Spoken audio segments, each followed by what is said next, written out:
Hi, I'm Dr. Alan Feller, and I just got a 97% on my FAA Private Pilot written exam. 97%. And I'm putting this video series together to show you how you can do it too. It's not a big secret. It's just procedural, step-by-step methods of answering questions. Now, I went through the guidebook, I went through the textbook.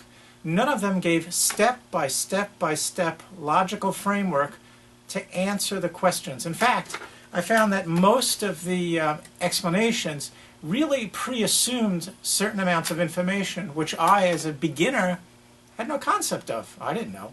So I had to backtrack, reverse engineer, and come up with the proper answers. Now, my methods in this video were invented by me. Maybe this is how others do it, maybe it isn't. This is just one man's opinion on how to solve problems. But it worked rather well for me, and it seems logical. So I'll share them with you. Use them or don't use them, but I can tell you that score came directly from these methods that I'm using, which I felt were much, much easier and much easier to learn than apparently what's in textbooks or even in the review guides. So use it or don't use it, but it certainly serves me well. Now, there's a few tools you're going to need. And believe it or not, one of them is not an airplane. That comes later. The first tool I used was the Jeppesen Test Guide. You can get these anywhere. Every flight school uses them, or probably everyone. Anyway, in here is a database of questions and answers. The problem is the answers are not nearly in depth enough for a person who's studying on his own, or it's his first time encountering this sort of information. At least that was my experience. So I will break down in my videos information that seemed to be lacking when reading this, so that at least it's available to you. So that's the first thing you need, is this manual, because this is going to provide you with the questions. The next thing you're going to use is a simple $1 calculator. You do not need fancy electronic flight calculators. They are completely unnecessary. In fact, they're probably counterproductive, because your job is to learn how to use this material. And you think if you get a 97 on the test, you're done? No, that's just the beginning, because that's the written exam. You're still going to have to know this material for your oral exam when you do your check ride later on. So you have to learn this material.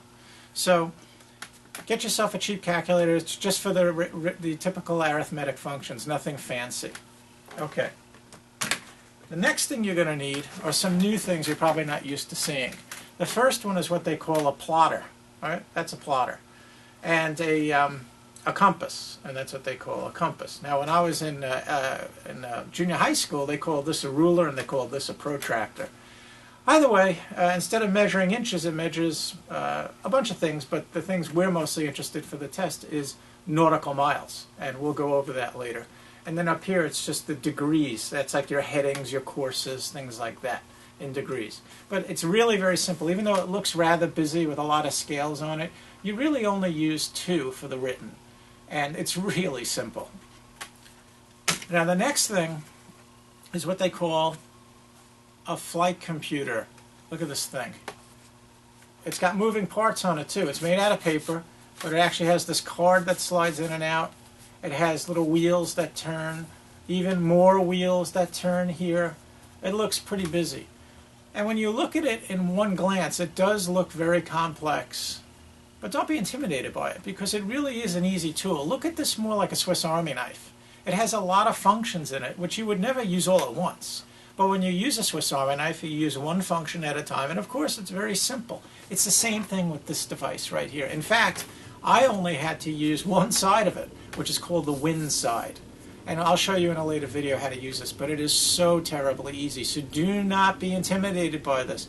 And yes, when I went through the Jeppesen book, I went through the textbook, it didn't give me a clue how to use this thing. But I was able to sit down and figure it out, and I'll pass this on to you, and you'll see how very, very simple it is. So do not be intimidated by this stuff. That's all you really need to score well on the written part of the exam, and my guess is to learn 95% of what you need to learn in aviation, short of having a plane and learning how to really fly. So let's continue. I think I start with Zulu time. Let's go over Zulu time, and then we'll move into some other things. I'll show you how to plot courses, how to read the charts, how to understand airspace. None of this stuff is tough. It just has to be presented in a very logical framework. And I'm not an expert. I'm just a good student. I'm a student who went through this. I know the thinking process from the point of view of being a student, so I know where you are coming from most likely. So you may be able to identify with a lot of the information and a lot of the thinking process that I went through to bring this material to you.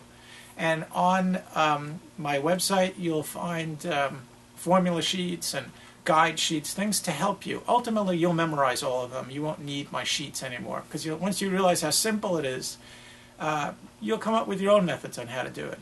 You'll make them your own and do it the way you're most comfortable. But at least this will get you off the ground, and you won't have to do what I did, spending 3, 4, 5 hours reverse engineering questions to figure out a simple 1 or 2 step process. I've done it for you. So now you can just jump ahead from that point on. So go ahead, dig in. If you have any questions, feel free to contact me. All right, let's get it on.